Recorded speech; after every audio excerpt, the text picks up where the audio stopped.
There were giants in the earth in those days, and when the sons of God came in unto the daughters of men, and they bare children, the same became mighty men, which were of old men of renown.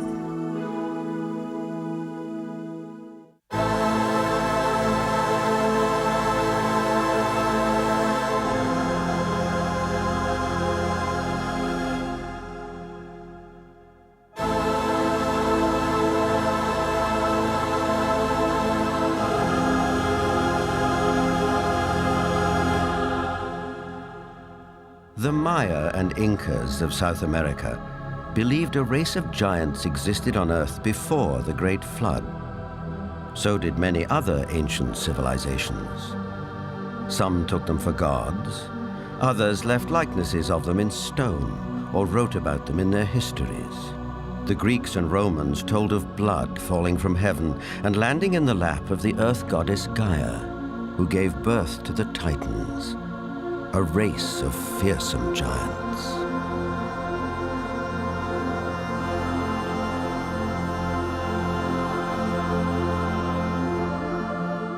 Perhaps the most famous of all was Goliath, the Philistine, one of 5 giant brothers.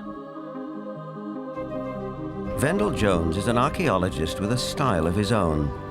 He spent a lifetime tracking down Goliath and the Ark of the Covenant, with which the Jewish holy book of the Midrash tells us the giant made off. Goliath thrashed his way through the Israeli soldiers, ran over and scooped the ark up on his shoulder, slew Pinchas and Hophni, and took the ark back to the camp of the Philistines. It was in this field, 15 miles southwest of present-day Jerusalem, that legend says Goliath was finally slain. Not by a giant warrior like himself, but by a puny boy, David, who, as this 9th century BC tablet indicates, would later become king of the Israelites. David reached into his script. He pulled out this black thing with long leather straps, and he put it on his arm and wrapped it like this and said, "You have come against me with a buckler and the armor and a shield and a sword, but I'm coming against you in the name of the Lord God of Israel." Then he reached in and pulled out another set of leather straps, but this one had a stone in it.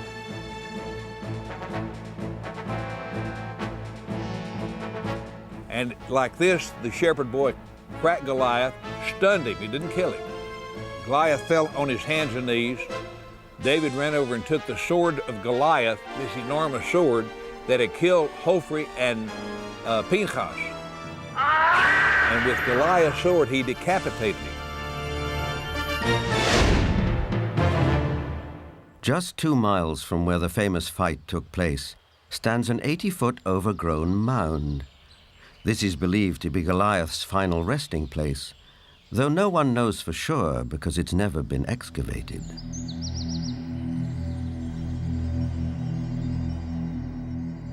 In the American Midwest, there are also many large mounds, which are said to be graves.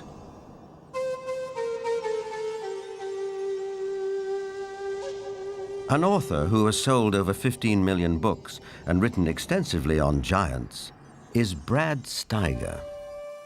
Mass graves of giants were opened. Some of the men 8 feet tall, some of the women 7 feet tall, some records of men 10 feet tall, and extremely large skulls. And extraordinarily, some of these skulls had horns, some had extra rows of teeth, some had other what we would call anomalies, but they were extraordinarily large skulls and extraordinarily large people.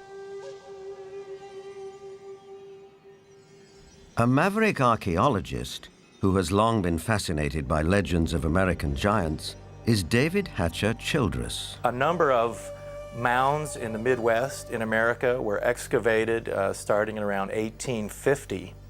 And in many cases, they would find skeletons of people who were in excess of 7 feet tall. And in many cases, they had double rows of teeth as well as, in some cases, 6 fingers on each hand and 6 toes on each foot.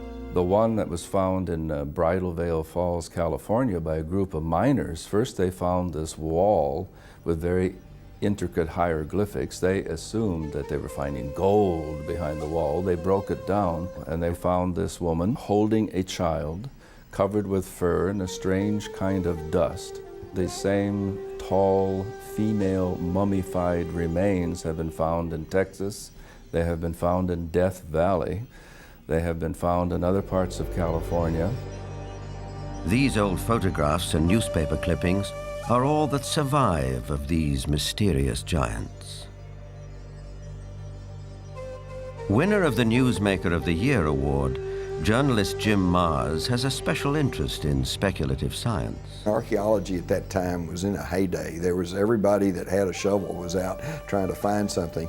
But what's interesting is that the finding of these giant mummified bodies and giant fossils and bones, really you can't pin to any particular location. They were finding them in Greece, they were finding them in Italy, they were finding them in the Middle East, they were finding them in America. And even if you write off a few of those as perhaps a hoax or a misinterpretation of something else, you're still left with a tremendous amount of evidence to show that there were these giant beings at some point walking the earth.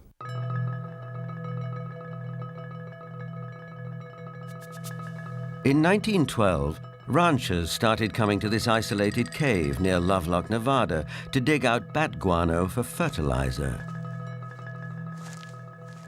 Inside, a surprise was waiting for them. They began excavating the 10 to 15 feet of guano that was here in this cave. They started discovering some unusual artifacts.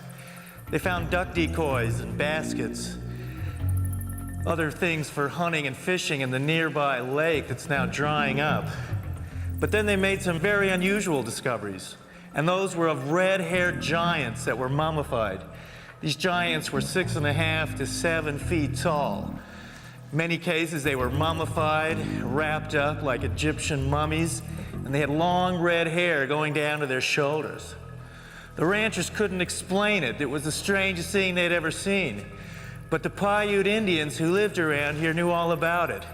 In fact, back in 1883, Sarah Winnemucca, a Paiute Indian princess, had written a book called Life Among the Paiutes.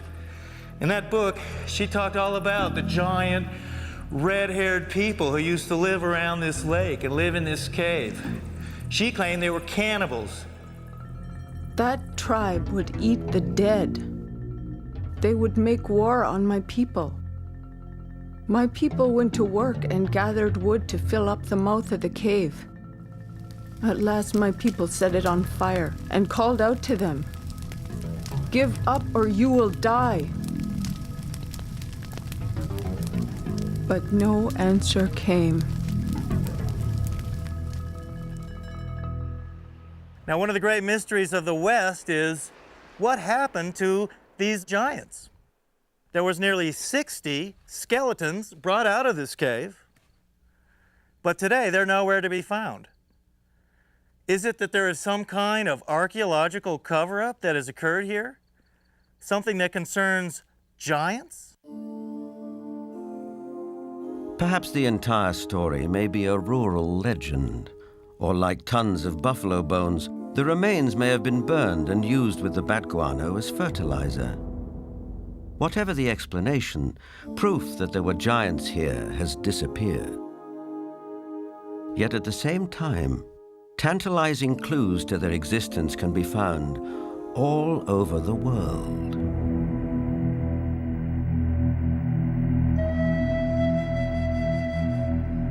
In South America, there are giant figures carved into rock so huge that at ground level it's hard to tell what they depict. Though from the sky, that becomes dramatically clear.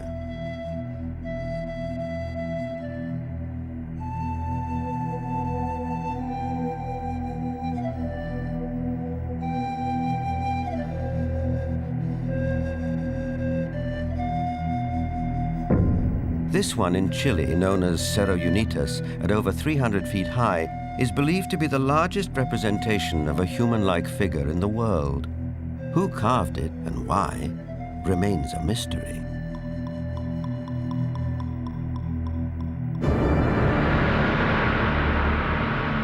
Half a world away in the United Kingdom, other giant figures stare up into the sky. This one is known as Cerne Abbas near Shaftesbury. Cut into the chalky hillside, no one knows how long ago, it may represent the mythical hero Hercules. 160 miles away, the Long Man of Wilmington, 280 feet from head to toe. It emerges from the English hillside like a giant god from another era. Britain is crowded with such sites associated with giants. An authority on English folklore and the giants of Britain is Jennifer Westwood. In the beginning, in Britain, it was inhabited only by giants. And in those days, it was called Albion. And after the fall of Troy, a hero called Brutus came here with all his men and decided to conquer Albion. And so they battled for a bit with all these very savage giants. And they slew most of them. But there was one called Gog-Magog that they kept alive, 12 foot high. And he had a wrestling match with the Duke of Cornwall called Coroneus. And first one got the upper hand, and then the other got the upper hand. And then Gog-Magog broke some of Coroneus's ribs. And he got so enraged that he just picked up this 12-foot giant. And he ran to the coast, and he threw him over the cliff. And the giant was smashed on the stones below, and his blood stained the rocks red.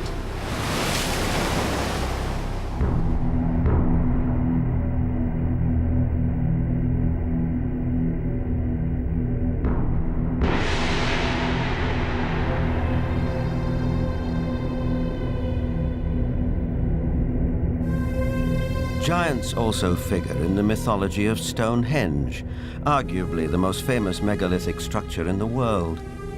These massive standing stones, the largest 30 feet tall and weighing 50 tons, were erected here thousands of years ago. The early Britons called the stone circle the Giant's Dance and believed giants had built it. Who really built Stonehenge and how they did it are enduring mysteries.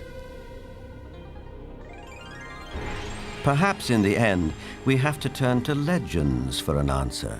This was somebody in the past with a technology that we don't have, or a magical skill we don't have, creating these things.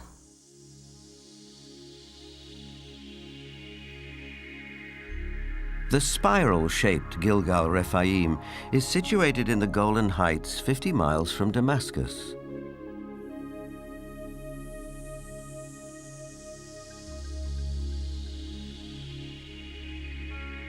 Constructed from an estimated 40,000 tons of loose rocks, it is remarkably reminiscent of Stonehenge. Both have been dated at around 5,000 years old and have similar megalithic stones. And like Stonehenge, Gilgal is also said to be associated with giants. Only in this case, there's biblical text which seems to support the claim.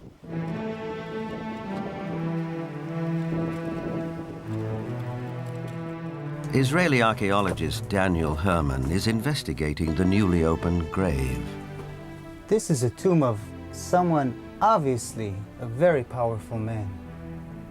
Look at the size of the stone slabs used. This must have taken an enormous amount of time and effort to construct.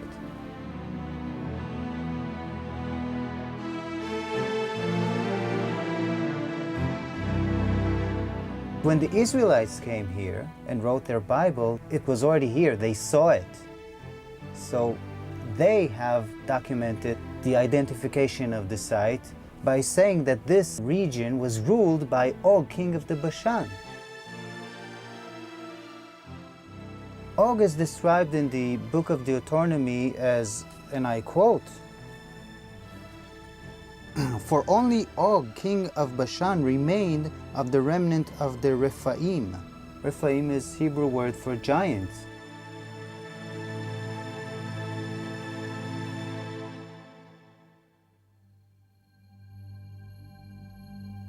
The surface of our planet is strewn with gigantic constructions dating back thousands of years. They're in the deserts, on the plains, under the oceans, high on the mountains, like those in South America. I think the world looked like the cities we see in Machu Picchu, Tiahuanaco, Sacsayhuaman. I think it was a world peopled by giants who structured their buildings out of massive building blocks, 500-ton, 250-ton blocks. Massive ruins, the scale of which stagger the imagination, are found throughout Central and South America.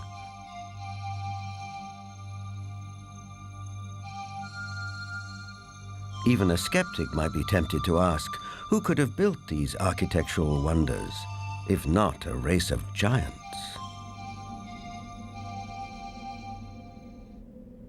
People of the Mediterranean island of Malta have an ancient belief that their island was known as the last stronghold of the giants of Europe. An explorer who has made a lifelong study of megalithic structures is the best-selling author of The Eyes of the Sphinx, Eric von Daniken. Malta has gigantic temples. They date really back to the past. Nobody knows exactly, but 5,000 years at least. BC. And one of the temple in Gozo still today has the name the Temple of Giant, Gigantia, they call it there. A local legend says the temple was built by the giantess Sansuna. The blocks are so huge, so heavy, that no normal human being could have moved it. In Bolivia, only 30 kilometers from Lake Titicaca, there are gigantic stone platforms all over the place. The largest of it was once 29 meters long. Its weight has been calculated with 900 tons. Now, this is on a place where we are 4,100 meters high in the Andes, which means there are no trees, no wood, nothing. It is not possible to transport a 900-ton platform without any wooden rollers. Even with wooden rollers, it would be extremely complicated. So these facts are here. You can see them, touch them, photograph them, but there is no explanation for it. For sure, the pre-Inca Indians, the Aymara, were not able to move it. So what is it? What's the result? We don't know. On many places on Earth, we find structures which could be related or to ETs, to a technology which we do not understand, or to giants. ETs, giants, a secret technology? Believers take it in their stride. Here's the best-selling author of Architects of the Underworld, Bruce Rucks. The architects are that race or those races who built all the megaliths in the old world, the pyramids, Stonehenge. They are the people who walked before us, the ones who inhabited this world before we did. We have called them gods. We have sometimes called them giants. They left their handiwork behind, and we have not been able to duplicate it. We've only reached the point now where we can really appreciate it. In Lebanon, 44 miles from Beirut, are the imposing ruins of Baalbek.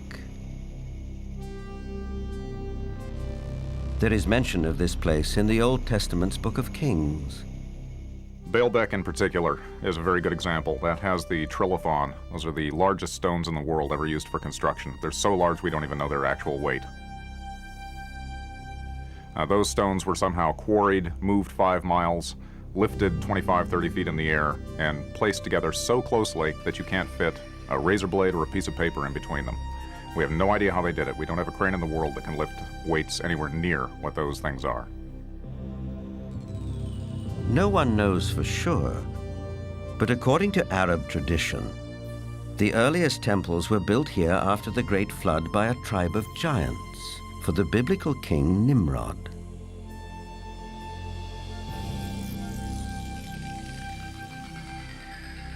But what exactly do we mean by the word giant?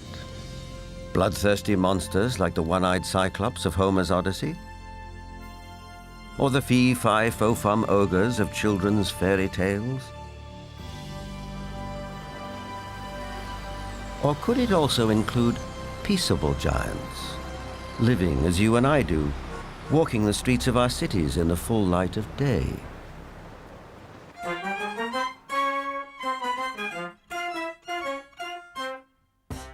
There are really two kinds of people who could be considered giants. There are giants who are genetically programmed to be tall, people who are normal, but their genes mean that their genes lead them to be very, very tall. And then there are people who suffer from some kind of a disorder, the most common of which, or at least the most well-known of which, is acromegaly, which is a disease in which there is too much growth hormone produced. And acromegaly has a lot of effects on the body. It not only leads to excessively tall people, but it also leads to potential problems with the skeleton and potential problems with some of the organs inside.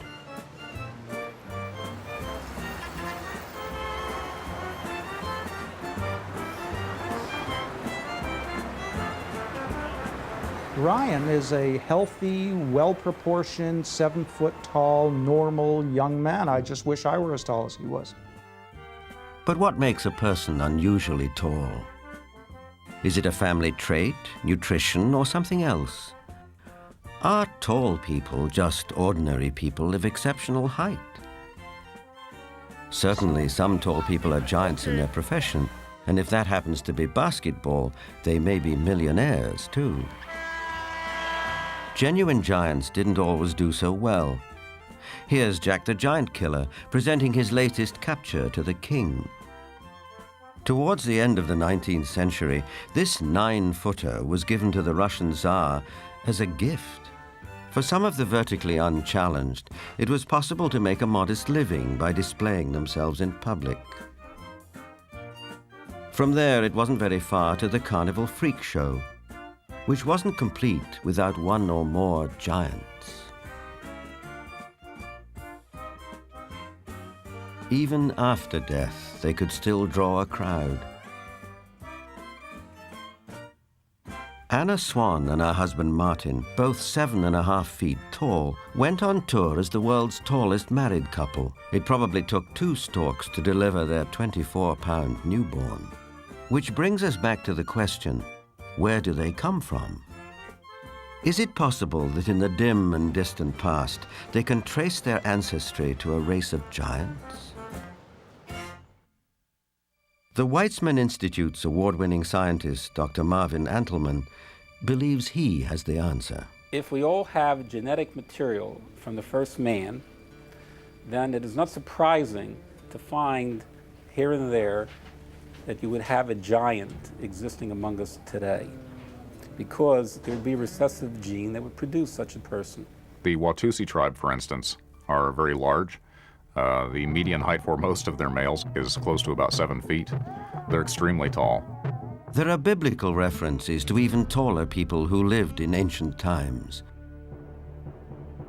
Rabbi Itzhak Mamostin of the Center of Jewish Studies in Vancouver, Canada. It seems quite clear because of the references in Genesis and later on the book of Numbers and also in Deuteronomy, which are all fairly consistent with each other, that there were gigantic beings that seem to stem from pre-flood era.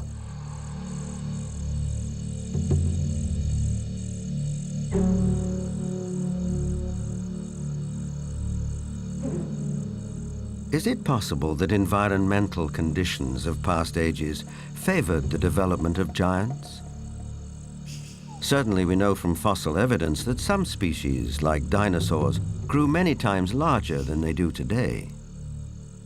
A supporter of this thought-provoking and controversial theory is Dr. Carl Bohr. Optimal genetic expression means the best that the organism has within the DNA is expressed because of favorable atmospheric conditions. Based on fossil evidence, trees like the California giant sequoia grew much larger than they do today. One theory explains this by proposing that environmental conditions in the distant past were more conducive to gigantic growth.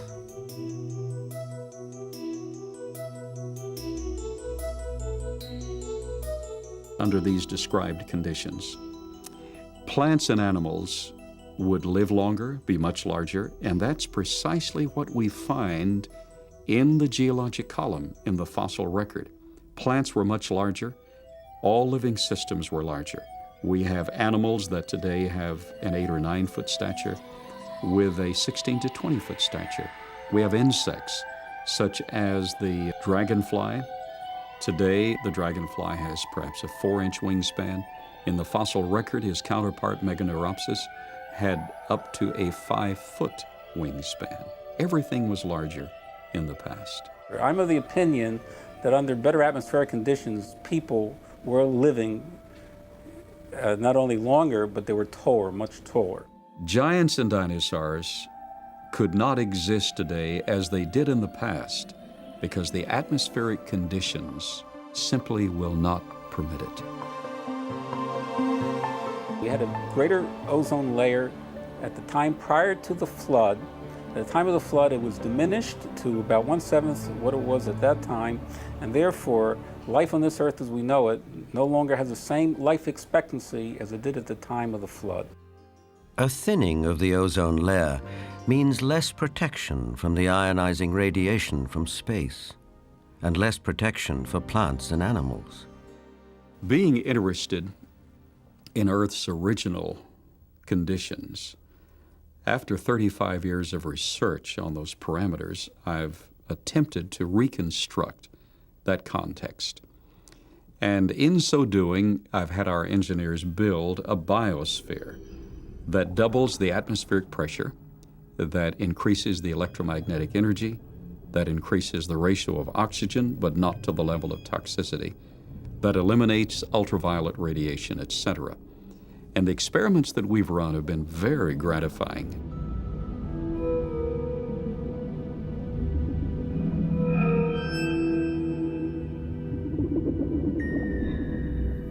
In our controlled scientific experiment, we have measured the effects of a pulsed electromagnetic field on biological systems. We have these Pacu piranha fish that normally at 3.5 years of age are about this size under optimal conditions. Yet we have them now in excess of 20 inches, weighing just under 5 pounds each. Under these controlled conditions, we have succeeded in producing giantism at an accelerated rate. Taken at face value, the research looks persuasive, though it has not yet been replicated by other scientists. The conclusion in the tradition seems to be fairly clear that gigantic beings were existing at one time, and that as human history developed, or physiological, emotional, spiritual changes took place, those beings who survived seemed to be of a smaller gene pool, but the possibility that there were other strands of humanity, as it were, seems to be almost explicitly stated in the Bible itself. In the book of Numbers, we are told that after wandering in the desert with his people, Moses sent out scouts to find a place where they could settle. The scouts went north to Hebron. On their return, they reported, "All the people we saw there are men of gigantic size. We felt no bigger than grasshoppers, and that is how we looked to them."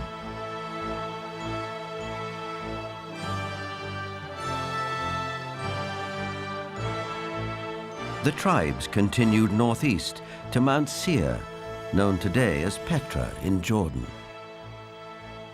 But that too, as mentioned in the Bible, had been settled by giants. Wherever they looked, it seemed they found the remnants of giants.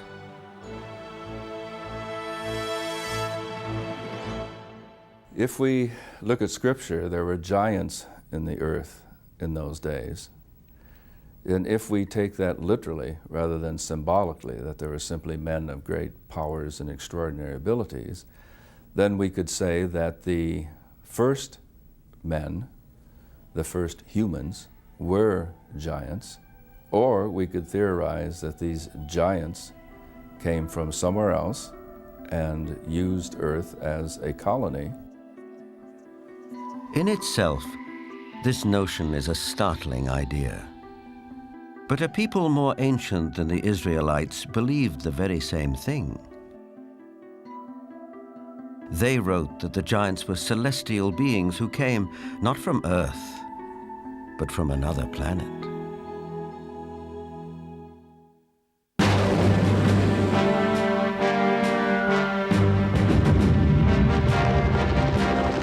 This is the battleground of the Gulf War. We know it as Iraq. In the distant past, several great civilizations sprang up here. One of them, Babylon, was legendary for its wealth and splendor.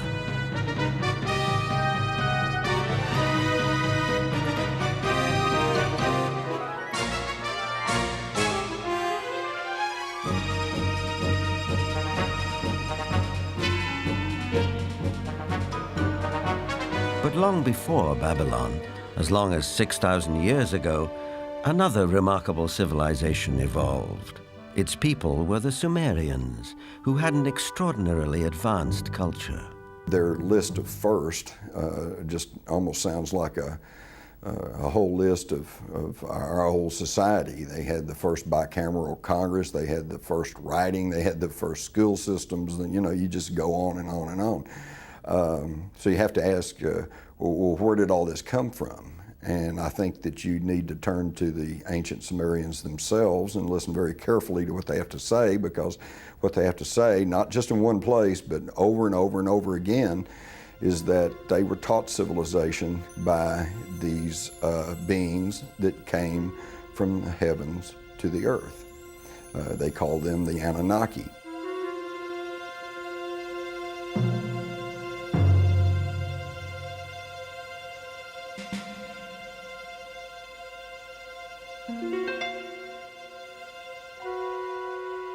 The Sumerians wrote down their history on clay tablets like these, which lay ignored in a Berlin museum for half a century.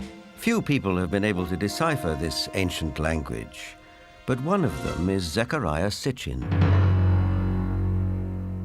The writings and the pictorial evidence left behind by the Sumerians going back 6,000 years speak and depict people who came from another planet called Nibiru, and many of the depictions show them much bigger, at least by a third, perhaps more than the average human being, so they were giants. This Sumerian cylinder seal from a Berlin museum is astonishing for several reasons. First, it depicts our solar system with the sun at the center and the planets arrayed around it, a fact not known to European science till around 300 years ago. It also shows the planet Pluto, which we didn't discover till 1930.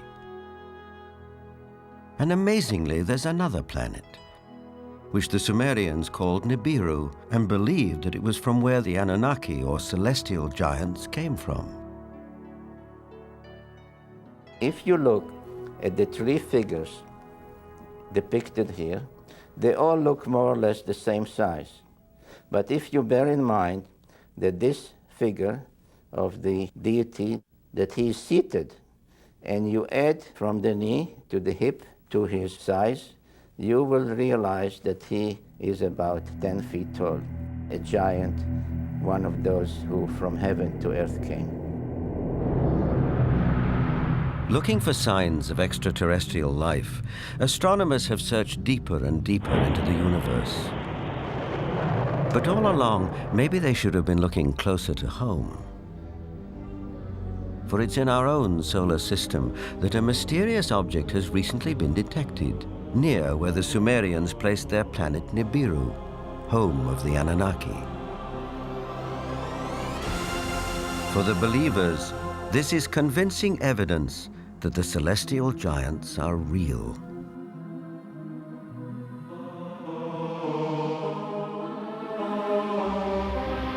The ancient Sumerian text, just in a very broad overview, basically tell us that more than 400,000 years ago, that these Anunnaki came from space and landed on the earth in the Tigris-Euphrates Valley. They began to set up a colony that they called Eden. According to Genesis, Eden, or Eden, is where Adam was created from dust and Eve from one of his ribs. Others, however, have a more high-tech version of how human life began. In time, needing manpower, needing workers, jumped the gun on evolution using genetic engineering. They took the sperm of one of the Anunnaki, mixed that with the ovum of a primitive humanoid, probably one of these primitives that we are now finding archaeological remains of in Africa, the famous Lucy. And they produced a hybrid which eventually became Cro-Magnon or modern man. Legend has it that when the Anunnaki came back after several thousand years to see how their genetic handiwork had turned out, they found the Earth females irresistibly attractive. It starts in the Bible. There you can read, in the beginning at Moses, when the sons of the gods saw that the daughter of men were beauty, they took them to wife. Later, out of the body's womb, giants came. So destructive were these titans that the Anunnaki who fathered them decided to destroy them. The apocryphal book of Baruch even tells us how many giants were wiped out. The book of Baruch says, "Then the Lord created the great flood, destroyed all life, which then was on earth, including the 490,000 giants."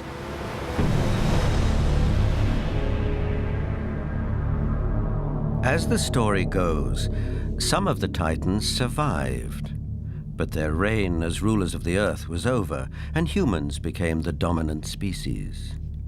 Still, the giants live on in memory, like something deep-rooted that comes from the beginnings of our existence. For some, this is far more than a simple memory. Perhaps they are the ones who report more and more encounters with giants emerging from UFOs. These believers will assure you that the Anunnaki or celestial giants are coming back.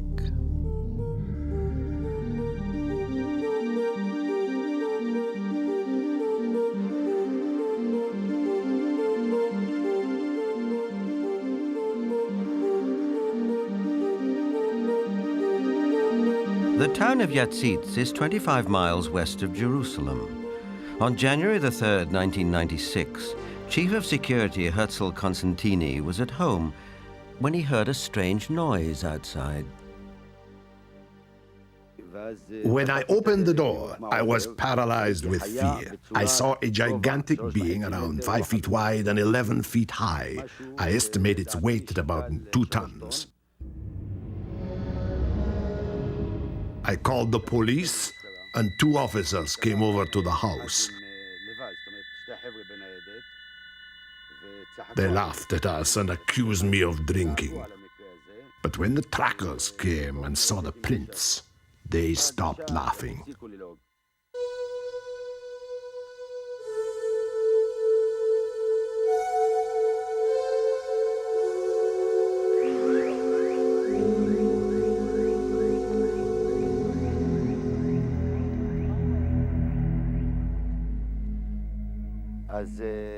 The tracks led right across my field. Many of them were 14 inches deep.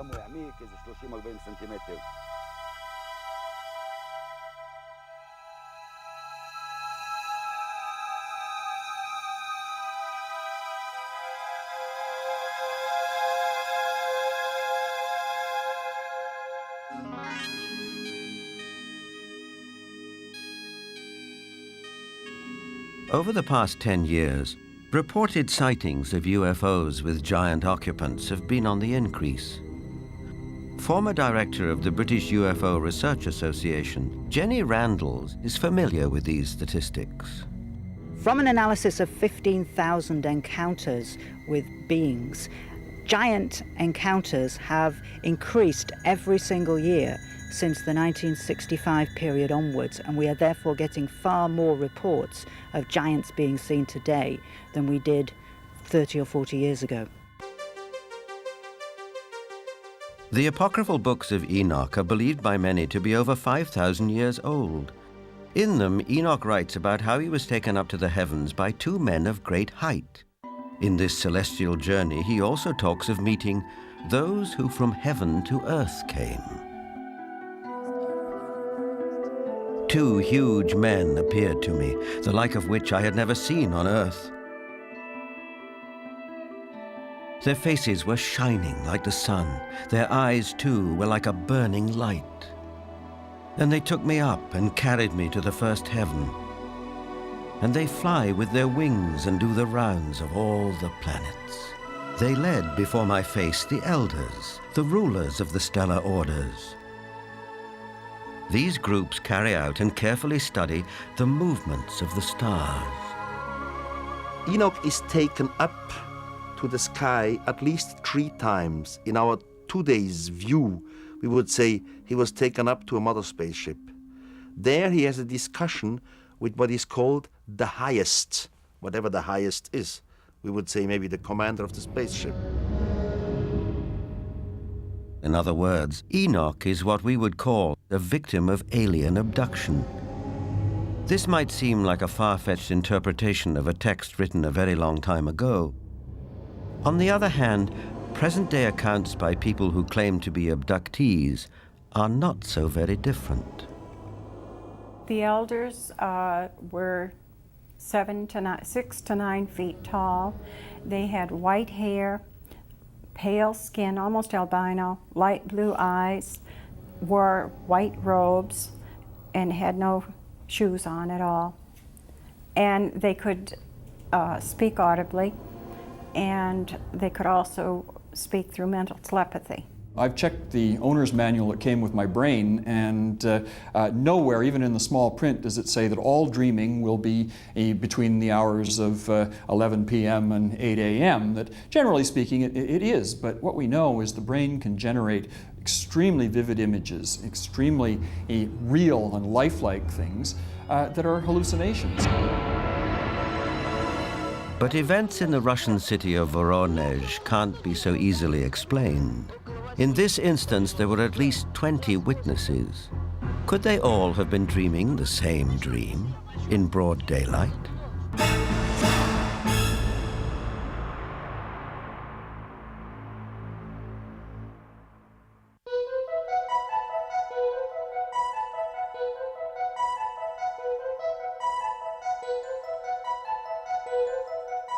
In September of 1989, something happened in the city of Voronezh, 200 miles south of Moscow, which caught the attention of the world press. For several weeks, strange lights were seen over the city. Then on September the 27th, it was reported that a spacecraft landed in one of the city's public parks, from which 3 alien giant figures emerged. Nothing remotely like this had happened in Voronezh before. Before coming to America in 1990, Ukrainian journalist Paul Stonehill covered the Voronezh story for the international press. Top Voronezh researchers of anomalous phenomena who include scientists, geologists, and also some military people went to the site immediately thereafter. They were on the site on the 3rd of October studying and collecting specimens.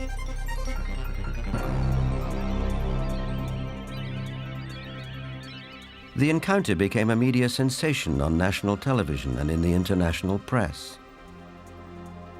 Не было, ну уже хотя бы потому, что не было до сих пор в Воронеже событий, подобных тем, а... Drawings of the landings by children who were there capture the event vividly. It attracted the attention of the media around the world because it was effectively endorsed by TASS, the Soviet news agency, who up until that time had certainly not given any credence at all to this kind of story.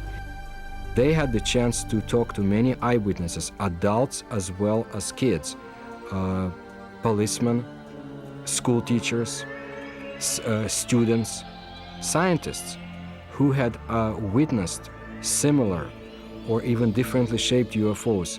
The underlying theme was that giant-like beings exited from strange-looking craft, did some research throughout Voronezh, and were able to get back to their craft and fly away. For once we had a genuine large number of people all correlating with one another, describing the appearance of these giants. So it was not a case of you simply believe a witness or you don't. Here you couldn't fail to believe them because there were so many of them talking in concert. I was standing not far from the main road of the South Park, and I saw this flying object at an approximate height 250 meters. It stayed at the same height and did not move horizontally. I was very interested by all that, because it could not be any kind of meteorological balloon. There was a squeaking sound. Perhaps some drilling tool was operating, like it was boring a hole in the ground. The creatures started coming out.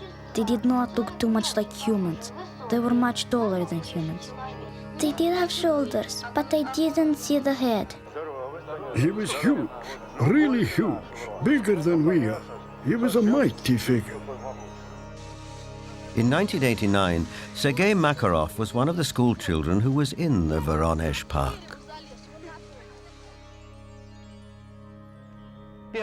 I remember a crowd that gathered around the place. Everybody was scared. Everybody turned pale. I was absolutely flabbergasted.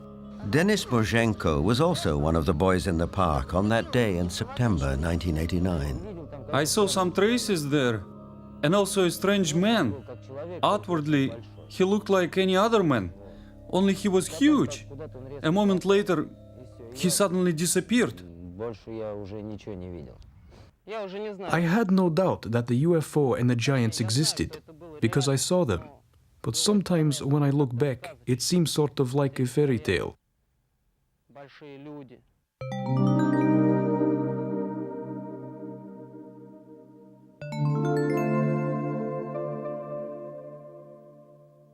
What we're seeing today is very much what we have seen all throughout history. It's nothing new. Anything going on with the UFO phenomenon today is something that has always been around, and you can find it in ancient mythology all over the world.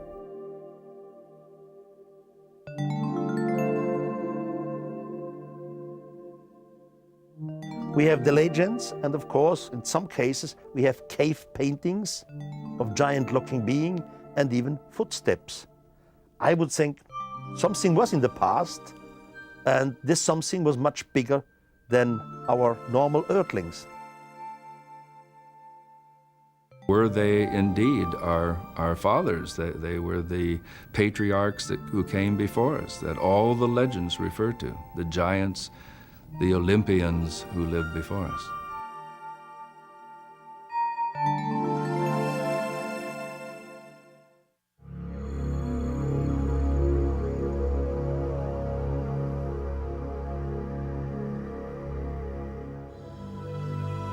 Whether fact or fantasy, giants have occupied our collective consciousness for as long as we can remember. But did a race of giants ever truly walk the earth? The ancient texts, as well as some of the evidence, suggest they did. And is it possible that recessive genes in the 7- and 8-footers that walk amongst us today could be connected to a former race of giants? Now, with reports like the giants of Voronezh, one wonders if perhaps the godlike giants of the Sumerians are coming back. But whether they are real, imagined, or allegorical, one thing is for sure. The mystery and the myth of giants will be with us for a long time to come.